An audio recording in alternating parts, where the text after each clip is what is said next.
Okay.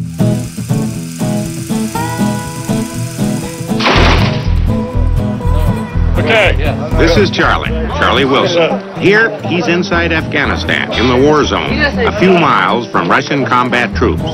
One of the things that I really would love to have done was to see the early Charlie with his big 10-gallon hat and driving the convertible, actually yelling, "Yeehaw." We were just wondering what you do for a living. I'm not a police officer, if that's what you're asking. No, I'm a member of the U.S. House of Representatives. I'm sorry? I'm a congressman. Are you kidding? No, I'm absolutely serious. I'm Charlie Wilson. I represent the Texas 2nd Congressional Texas. He had some brand of attraction and charm that was undeniable.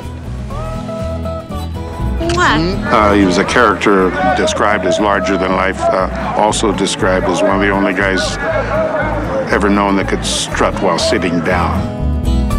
He's an impressive physical specimen. You know, he's very tall. He's got that, he's got a big, massive voice. He's got all the Texas stuff that goes along with him, the belt buckles and the suspenders and the cowboy boots. And he's also incredibly charming. He came in and every single woman in the office said, "Oh, Charlie, he's got something." He's very sure of himself, and he exudes a huge amount of confidence, which is attractive, which is sexy, which is in fact admirable. He told us point blank at the very beginning, "I don't care how you portray me. I don't care what you show me doing. I don't care if you show me drunk, doing drugs." Well, he's saying he witnessed you doing cocaine 9 times in a fantasy suite in Las Vegas. Well, first of all, I plead guilty to all the sins that you mentioned, whiskey and the girls and all those things. And I've, possibly because of advanced age, I have cleaned up my act. But I don't regret any of that. As a matter of fact, Gus always thought that it was, and he said after it was over, that it was the best cover he had ever seen.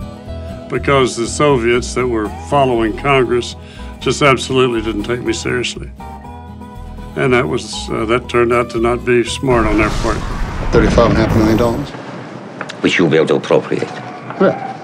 Without the press asking questions about it. You know, there's good news there because the press is going to be busy asking him about a weekend in Vegas and his pending arrest on charges of narcotics possession. Oh, Gus. I'm just explaining to him that as long as the press sees sex and drugs behind the left hand, you can park a battle carry group behind the right hand, no one's going to fucking notice. Charlie was one of those lawmakers on the Hill that had never been taken very seriously. He'll tell you himself that he had a congressional district where nobody much needed anything.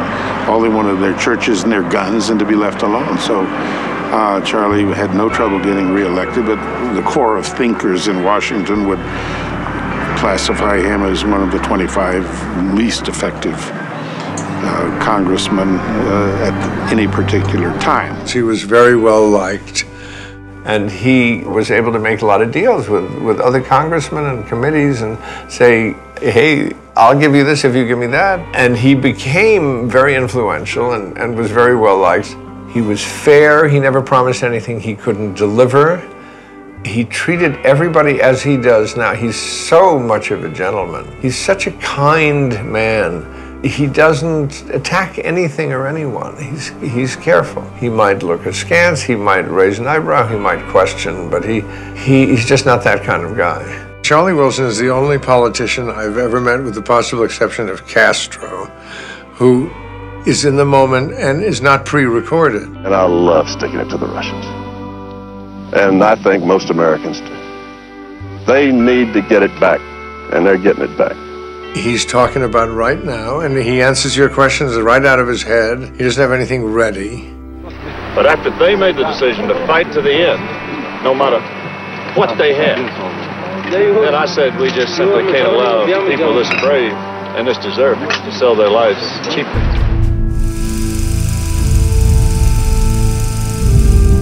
He wanted to defeat the evil Soviet Empire.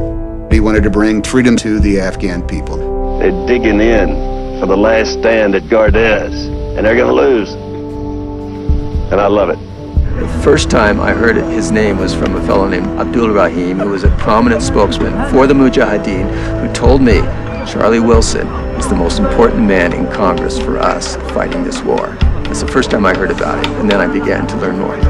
600 Afghan guerrillas go back to war inside Afghanistan. Afghans were saying, "You Americans are so crazy. Why do you think they want Afghanistan? There's no oil, there's no money, there's no manufacturing here. They don't want us. They want Pakistan, and they want to be able to fly to the Straits of Hormuz. And when they can fly to the Straits of Hormuz, and your oil is cut off." The United States ignored this threat because there was such an involvement in the Iran-Contra situation. Jimmy Carter had been saying that it was a tribal war. So we went to Afghanistan. We have film of it.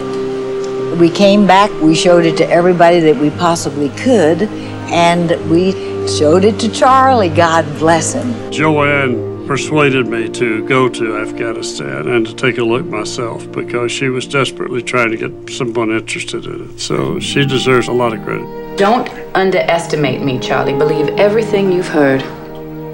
What exactly do you want me to do? Go to Pakistan and meet with Zia. Zia? Mohammed Zia-ul-Haq.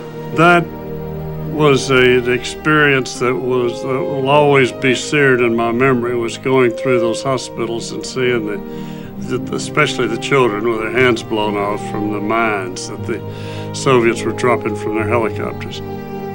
And this was hard work. It wasn't going to be all that easy. That was perhaps the deciding thing, and it made a huge difference for the next 10 or 12 years of my life, because I left those hospitals determined that as long as I had a breath in my body and was a member of Congress, that I was going to do what I could to make the Soviets pay for what they were doing. He gave blood when he was in the camps. He got with the people. He made friends with people that are still his friends. Charlie is not a person who pulls rank at all, or even feels that he has any rank. He never pretended to be anyone other than he was. Thank you, Elaine. I usually don't get waited on quite that way. Anybody would be taken with them, and anybody would have been very turned on about the fact that they were successfully fighting the Soviets and that they were still in their mountains. The guns of Afghanistan keep firing. I think that when they're aroused, they're probably the world's finest warriors. They are recklessly brave. They know no fear.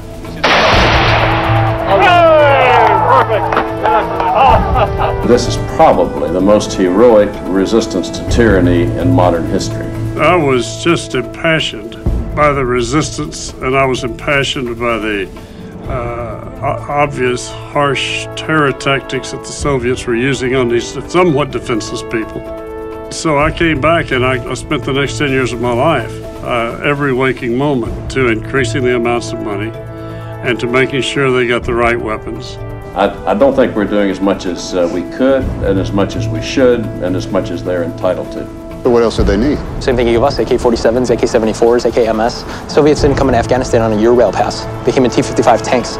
The fighters need RPG-7 anti-tank grenade launchers, Katyusha 107mm rockets, wire mines, plastic mines, bicycle bombs, sniper rifles, ammunition for all the above, and frequency hopping radios and burst transmitters, so these guys are so fucking easy to find.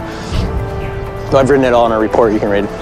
You'll be the first one who did. And at that time, this is really important, that most people saw the Afghans as simply wild men with swords in their teeth. And people were very wary of supporting the Mujahideen, supporting the Afghans. But the man who really pushed it harder than anybody else, and I had the Afghans to tell me, was Charlie Wilson. Some of my friends gave me that Stinger, which shot down the very first Russian helicopter. It was always my thought that if we could get them something sophisticated to be able to at least destroy the Soviet tanks and to be able to defend themselves against the Soviet helicopter gunships, that they conceivably could drive the Soviets from their land. Nobody believed that much except me and Gus Avracatos, who was my great friend, kind of a rogue CIA agent, as I became kind of a rogue congressman, perhaps. But we made it work. We made it work. And It was a great 10 years. Ended with the Soviet Army with their tail between their legs in 1989, marching out of Afghanistan, a defeated army.